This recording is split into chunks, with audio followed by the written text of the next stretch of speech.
ზრდასრული ადამიანების უმრავლესობისთვის ყოველი ღამის მანძილზე 7-დან 9 საათამდე ძილი არის საჭირო. იმისთვის, რომ თავის ტვინმა და ორგანიზმმა გამართულად შეძლოს ფუნქციონირება.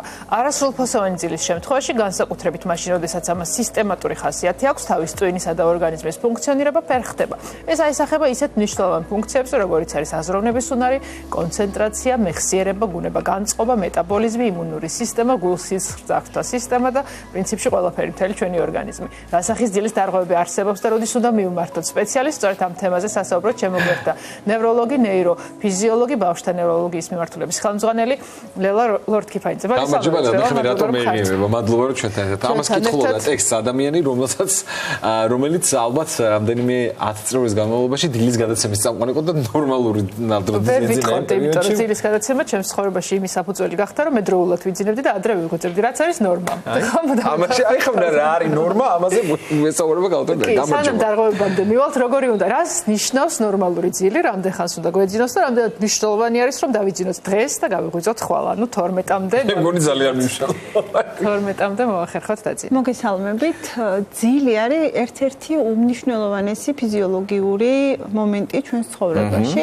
ძალიან დიდ დროს ატარებს ჩვენი ორგანიზმი ძილში და დაბადებიდან ეს დრო გაცილებით უფრო მეტია ახალშობილს თითქმის ძინავს და ხანმოკლე პერიოდები აქვს სიფხიზლის, შემდგომ ეს სიფხიზლის პერიოდები თანდათან უფრო იზრდება და ბოლოს დასრულობამდე მივდივართ იმ მომენტამდე, რომ გვძინავს ღამე და გვიძავს დილი. თუმცა დილის მანძილზე ხანმოკლე დღის ძილის არსებობა სასარგებლოა და ზოგჯერ საჭირო. ეხლა მე სტანდარტი ესეთი არ არსებობს, რამდენი ხანი უნდა გვეძინოს, ინდივიდუალურია, თუმცა არსებობს ბავშვებში განსაკუთრებით ბავშვებში ერთგვარი სტანდარტები გვაქვს. გვაქვს რამდენი ხანი უნდა ეძინოს ამა თუ იმ ასაკის ბავშვს. ძილი ძალიან მნიშვნელოვანი ამბავია პირველ რიგში, იმიტომ რომ იქ იცვლება ჩვენი ფიზიოლოგია, ძილში სხვადასხვა ენდოკრინოლოგიური ფაქტორი მუშაობს, ზრდის. ანუ ბავშვი ძილში იზრდებაო, როგორ გამონათქვამია, არ არის შორს რეალობისგან დიახ და ეს ძალიან მნიშვნელოვანია ყველა ასაკში. სტანდარტი არ არსებობს, რამდენი ხანი უნდა გვეძინოს, თუმცა არის რეკომენდაციები, რომ 6-7 საათი შეიძლება ეს ზოგისთვის არ იყოს საკმარისი, უნდა ეძინოს ადამიანს. არსებობს სტანდარტი იმისი, რომ უნდა გვეძინოს ღამე და გვეღვიძოს დღისით, იმიტომ რომ ჩვენ გვაქვს ეგრეთ წოდებული ფიზიოლოგიური საათი, რომელიც ამ ცირკადულ რიტმს არეგულირებს და ეს აუცილებელია, რომ უნდა გვეძინოს ღამე და გვეღვიძოს მოდი შევეხოთ მთავარ თემას. რა სახის დარღვევები არსებობს და ზოგადად რა იწვევს ამას? ის რომ რამდენად ჩვენ ვართ ხოლმე ამის გამომწვევები და ეს ისრები რამდენად მოდის ამ შემთხვევაში? ხო, იმიტომ რამდენადაც დრო გადის თანამედროვე შემოთვრო რეჟიმი იცვლება, რიტმი იცვლება ცხოვრების, ეს რამდენად ცვლის ამ რეალობასაც თქვენი დაკვირვებით. ვინაიდან მრავალფეროვანია თვითონ ძილის, ეს არ არის მხოლოდ დაგვეძინა და გაგვეღვიძა, ძილში უამრავი ცვლილება ხდება, თვითონ ძილს აქვს სხვადასხვა სტადიები, სხვადასხვა ფაზები. ასევე მრავალფეროვანი შეიძლება იყოს ძილის დარღვევები. ყველაზე ხშირი არის ინსომნია. ინსომნია არის ჩაძინების გართულება ან ძილის უწყვეტობის დარღვევა. ყველაზე ხშირი დარღვევა ეს არის. არსებობს ჰიპერსომნია, როცა დღეს ძინავთ იმაზე მეტი, ვიდრე უნდა ეძინოთ. ეს ჰიპერსომნიები სხვადასხვა სახის შეიძლება იყოს. ასევე არსებობს სუნთქვითი დარღვევები ძილში, რომელიც ძალიან აქტუალური თემაა, მაგალითად ძილის აპნოე. არსებობს მოძრაობითი დარღვევები ძილში, არსებობს სხვადასხვა სახის პარასომნიები. ეს ყველაფერი არის ძილის დარღვევა და თემა საკმაოდ ვრცელია, თითეული მათგანი რომ ჩავშალოთ, შეგვიძლია ძალიან დიდი ხანი შევეხოთ, რა უნდა ვიცოდეთ ამ დარღვევებზე. ზოგ მათგანზე ადამიანებს წარმოქმნა აქვს, თუ ეს მისაღებია და ამასთან ერთად ცხოვრობენ. ეს რამდენად არის სწორი დამოკიდებულება თუ არ გვაწუხებს, თუ აი რა იყოს აქ განსაზღვრება. შეგვიძლია მივიდეთ სპეციალისტს. დიახ, შეგვიძლია ესე ვთქვათ დავყოთ დარღვევები, რომლებიც გავლენას ახდენენ ადამიანების ჯანმრთელობაზე და ცხოვრების ხარისხზე და დარღვევები, რომლებიც არ ცვლიან ადამიანის ცხოვრების ხარისხს. მაგალითად არსებობს ესეთი პარასომნია, ამას ქვია ბრუქსიზმი, კბილების კრაჭუნი ძილში. ძალიან ბევრი მითი არსებობს. პრობლემას მე კბილთან დაკავშირებით მეტად ცვეთას შეიძლება გამოიწვიოს. ძალიან ბევრი მითი არსებობს იმაზე. ბავშვებში ეს საკმაოდ ხშირია, მოზრდილებში შედარებით უფრო იშვიათად გვხდება. რა არის ხო ეს რა ფენომენია? ანუ ძილის ერთ-ერთი დარღვევა არის, რომლის დროსაც ხდება საღეჭი კუნთების დაჭიმვა და კბილებთან ერთმანეთთან კონტაქტი. ანუ პრინციპში ამ ყოველთვის მე დილით წარმოიდგინე როგორი იღვიძებ დაღლილი რეალურად ამ პროცესიდან. კი, და შეიძლება იყოს თქვა კბილის ემალის დაზიანებაც. აქ უკვე ვერევით მაშინ თუ კი რაიმე ფუჭდება ამით, არსებობს მაგალითად სპეციალური, ესე ვთქვათ, კაპები, სადაც ანუ სასაცებელი, რომ პროფილაქტიკა გავაკეთოთ ამისი, რომ არ დაზიანდეს ემალი. თუმცა არის ის მომენტი, სადაც არ ვერევით. დასაგები. რა არის ის ძირითადი, ვთქვათ, რა შეგვიძლია გამოვუყოთ? ყველაზე მეტად გახშირებული, ვთქვათ, საქართველოში არ ვიცი და რასთან შეიძლება ეს გახშირებაც და მომატება ამ სტატისტიკას. ყველაზე ხშირი, როგორც ვთქვით, არის ინსომნია, ანუ ჩაძინების გართულება და ძილის უწყვეტობის დარღვევა, ან იღვიძებენ ღამე და მე რეძინებად თხანს აქ ყველაზე ესეთი მნიშვნელოვანი ფაქტორი არის ცხოვრების სტილი. ასევე მნიშვნელოვანი ამბავია სუნთქვითი რითმის დარღვევა ძილში, რასაც აპნოე ქვია, ამაზე შეგვიძლია კიდევ ვისაუბროთ ცალკე და სხვა პარასომნიებზე, მაგალითად ბრუქსიზმზე თქვი და უამრავი პარასომნია არსებობს ძილში ლაპარაკობენ, არსებობს ძილში დადიან, ანუ ეს რაღაცები არის იქამდე ჩვენ ხან არ ვერევით ამ მომენტში სამედიცინო ჩარევას არ საჭიროებს, თუმცა არის მომენტები, სადაც აუცილებელია რომ ეგ დროს პირველად შემგვერდის რომ ღამე დაილაპარაკეს, გული გამისკდა ეხლაც მახსოვს ეგ, ამიტომ ცნობიერების ამაღლება ძალიან მნიშვნელოვანია. ძალიან მნიშვნელოვანია. აპნოეზე რამდენჯერმე გავაკეთეთ აქცენტი, რატო ვაკეთებთ ამაზე აქცენტი? ხშირია, ასაკითო აქვს აპნოეს მაგალითად და რა ფორმით არის ყველაზე მეტად გავრცელებული? აპნოე მნიშვნელოვანია ამ ძილის დარღვევებისგან განსაკუთრებით, იმიტომ რომ ამას შეუძლია მნიშვნელოვანი გავლენა იქონიოს ჯანმრთელობაზე და ეს არის ის ძილის დარღვევა, სადაც ჩვენ შეგვიძლია რაიმე გავაკეთოთ და ვმართოთ.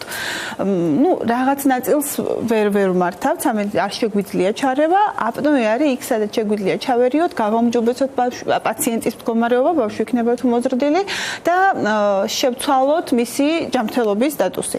აპნოე არის სუნთქვის შეჩერება ძილში. ეს იგრძნობა გვერდით თვითონაც იგებს შეიძლება გაიღვიძოს ამის გამო. მე მაგალითად ხო, აი მე მაგალითად მოგიყვათ მე პატარა ბავშვი მშობელი, რომელსაც იქ დამიფიქსებია რომ რაღაცა რამდენიმე წამით აჩერებს ხოლმე სუნთქას და მე ამოისუნთქებს. ეს არის აპნოე. არა, აქ ამას სტანდარტი ხანგრძლივობა უნდა იყოს 10 წამზე მეტი. ხო, 10 წამზე მეტი არა. ხო, ეს ცოტა რთულად აღსაქმელი იყოს შეიძლება თქვენთვის, ბავშვებს ახასიათებს ძილში სუნთქვითი არითმია და ეს სულაც არ არის პათოლოგია, ანუ ამას აპნოე რომ დავარქვათ, უნდა იყოს 10 წამზე და მეტი.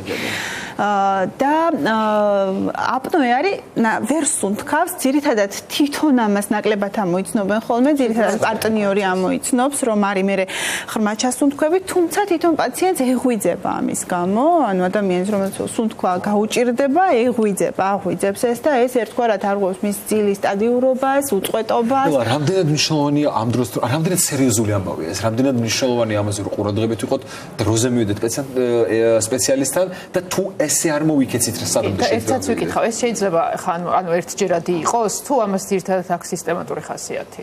და ერთჯერადი ალბათ ერთჯერადი არ არის. როგორც წესი ერთჯერადი არ არის, თუ ეს აპნოეს ჩვენ ძალიან მნიშვნელოვანი ამბავია აპნოე ჰიპოპნოეს ინდექსი ძილში, ეს ნიშნავს თუ საათში რამდენჯერ არსებობს ესეთი პაუზა და ამ ინდექსის მიხედვით ვიღებთ ჩვენ გადაწყვეტილებებს. თუ ეს ინდექსი არ არის რაღაც კონკრეტულ ციფრზე მაღალი, იქ არ არის ჩარევის ჩვენება, ხან მონიტორინგი ხდება, ხან თუ ერთეულია, დიდად არ ვერევით ხოლმე.